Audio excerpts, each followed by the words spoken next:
to another match. Take it away, Sturmy. We've got... Oh, you're going to have to help me out because I'm not familiar with any of the Jutsu versus HTX KJ. I went ahead and gave you something. KJ is from Houston. That would be the HTX. Yep. Yep. And he just won doubles, right, with Denti? Is that who was teaming with Denti? Probably. KJ has... I was watching that. He's playing pretty nasty Marth. KJ's got a pretty solid Sonic as well. You know, he's busted out the Marth from time to time in teams, but I think in singles we're primarily going to be seeing the Sonic. And this is a matchup. Yeah, this is a matchup. I think this is going to be kind of tough for Jutsu overall, to be honest. I really do. Yeah. It's very strange playing Ness versus Sonic. He has the PK Fire, that's true, but I think that KJ can just go ahead and space that out, and he's quick enough to dash in to go ahead and relatively consistently punish it, unless Jutsu can go ahead and almost predict when KJ is rushing in. KJ needs to be careful and not be too linear on his approach, because that's where your PK Fire is going to come in and just do a lot of work.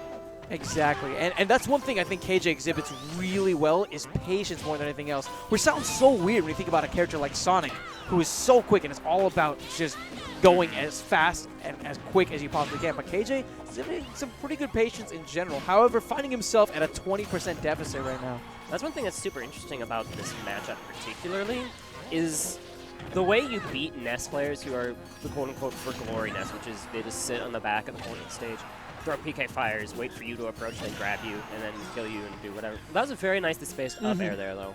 Catching the landing with a giant forehead. Yeah, you know, when I started this match, I thought that this would be a little bit difficult for Jutsu, but his PK Fires have been pretty on point overall, and he's got some nice punishes afterwards. Back throw. Pivot grab. Ooh, yeah. And that back throw has been nerfed, so it's not going to be enough, but the back air is so solid. Confirming off the spring. Yes, exactly. Wow. That placement of that spring was so crucial to netting that back air. I love the play that we're seeing from both players. KJ bring this back to one stock apiece, and he's so eager to go ahead and close off this deficit. Nice shield that time. He needed. Yep. He needed that to make sure that he can... But he has to show to Jutsu here that he can answer the PK Fire. Yes. Super important. And like I was trying to say before, there was just like this huge flurry of action, and we got like weirded out. This is how you beat like a For Glory style. I'm not saying that Jutsu is one, but how you beat Nesses that don't approach is you make them approach. And the thing is, Sonic kind of just has to approach all the time because he doesn't have a projectile. The only thing he can do is just kind of space out stuff with his shield. He's just kind of a character that's built to approach. And you either need to rush in or you need to sit out of PK Fire range and bait it. And right now we're trying to see what style KJ really wants to take in this matchup. Jutsu netting that PK Fire gives him the percent advantage ever so slightly, but KJ's choosing his opening so cautiously and so carefully. Nice grab. Yeah, getting the back throw. This offstage situation can be a little bit scary here for Jutsu. Oh, I love the option of the Nair. If it had just connected with the PK Thunder, that would have been the stock right there. And that's why KJ recovered so low. That's one thing that KJ and all Sonic players can do is they have the ability to recover so low. What? Oh. That's Sonic wearing the magnet gloves. The magnet gloves. You gotta watch out, man. There's magnets in those gloves. Every time you throw out that punch, they're just right there. Yeah, it's fueled by those rings of power, man. That's just what it is. No, I think that might have actually connected because we noticed from Jutsu several times whenever he was in the air, he'd just come in with like a forward air or something like that, right? Or even a Nair. And the one thing that KJ did was the way that he positioned himself and the fact that he threw out the aerial when he did made it so that it would be really difficult for there to really be any sort of a win unless he came down at the right angle with the fair to make it so that the disjoint kicked in before like the forward smash could connect. And I think there he might have like tried to go for like a Nair or something. So from Jutsu, like mixing up, I think aerial presence is important for him. Yeah. Very, very important for him. You know, he can't just do the aerials, right? Because you have that landing lag afterwards, and a player with the speed of Sonic is going to be able to consistently go and punish those. That's a trap that some Ness players can fall into, is how easy it is to auto-cancel those aerials. But someone with the speed of Sonic and with the spacing of KJ is able to finally effectively punish that forward air for a stock. And now we're going to be going to Delfino Plaza. Man, it's just that spacing battle is so crucial right now. Like PK Fires might be putting a little bit of a dent for KJ, but as long as the spacing is on point, he can deal with most of the offensive pressure from Jutsu. Yeah, his Sonic right now, he's pressuring this side of the line. He's got all the stage control in the world, and Ness without stage control can't establish that projectile game. Oh, man, and you can see that right there, backed into a corner. KJ getting that grab. He's going to go for a swim? Nope. He's going to be going for the punch. Off. Wow. Wow. Hoisted by your own petard here, Jutsu. This is just looking so rough for Jutsu. He looks pretty solid in game one, especially in that first stock, but KJ has just made some great adjustments overall, putting on so much pressure, making so that Jutsu cannot really get any of these PK fires connected.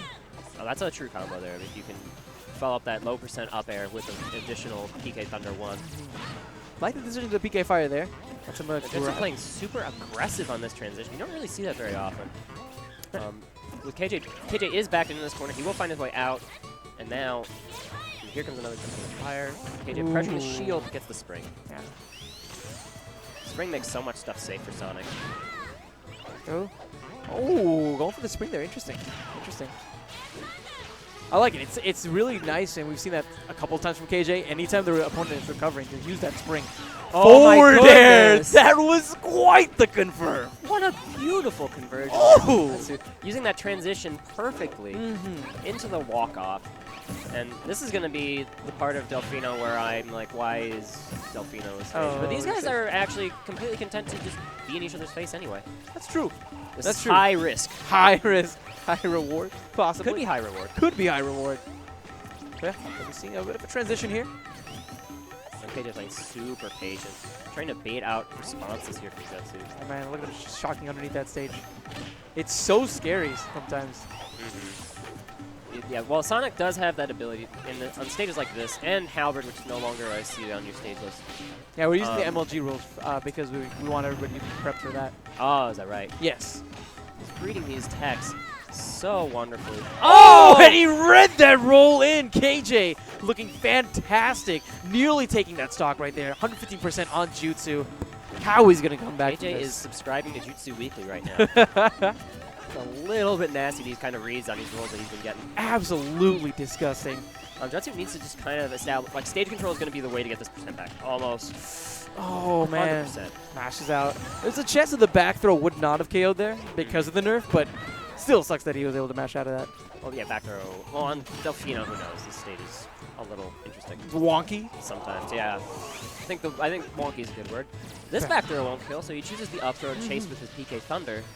Ooh. Good air dodging there from KJ. It can be trickier than it looks to get out of that follow-up PK Thunder. And we've noticed that Jutsu hasn't really been able to land too many of those PK Thunders in general, which is making it a little bit difficult for him to net this comeback because he hasn't been able to put on that little bits of chip damage here and there. Back air. An unfortunate, fortunate yo-yo. I think he maybe wanted to dash off the stage and come in with something like an up air because I don't understand why he chose to use the yo-yo there, to be honest. Yeah, it was up. It might have been try to be a fade away, fade through up air. Yeah. That's a very good. Something like that. Drop through the platform, but then you mess up the input to drop through the platform. That happens to all of us from time to time. Bit of a committal option at the end, ends up making it so that he loses the stock and loses the set as well. He was doing good, even though you saw he died Sonic's at 10%. Oh, yeah, that was gross. That was gross. That happened, and then I think he had a shot if he could have just kept that stock, because max rage back throw is a thing that exists. Oh, yeah. KJ, man. You have to be really careful about that. Although, I think KJ was playing us very super well around the grab, you know? Yeah. I agree. I completely agree. That's so important for Senny Ness. It's that spacing, man. In a meta like this where there's like Ness, there's Luigi, there's so many characters that get so much off of grab, you have to learn, one of the first things you should learn is